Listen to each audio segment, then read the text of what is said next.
കോഴിക്കോട് പൊതുമരാമത്ത് വകുപ്പിന്റെ ഉടമസ്ഥതയിലുള്ള തേക്ക് മരം മോഷണം പോയി. നാദാപുരം തലശ്ശേരി സംസ്ഥാന പാതയിൽ പേരോട് ഭാഗത്ത് മരമാണ് മോഷണം പോയത്.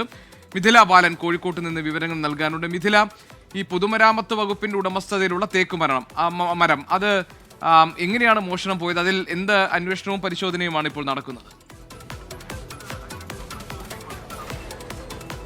ഗോപി, ഇത് എപ്പോഴാണ് മോഷണം പോയത് എന്നതുമായി ബന്ധപ്പെട്ട കാര്യങ്ങൾ വ്യക്തമല്ല. നിലവിൽ പൊതുമരാമത്ത് വകുപ്പ് നാദാപുരം പോലീസിൽ പരാതി നൽകിയിട്ടുണ്ട്. പരാതിയിൽ പറയുന്ന കാര്യം 1 ലക്ഷം രൂപ വില വരുന്ന തേക്കുമരമാണ് മോഷണം പോയിട്ടുള്ളത്.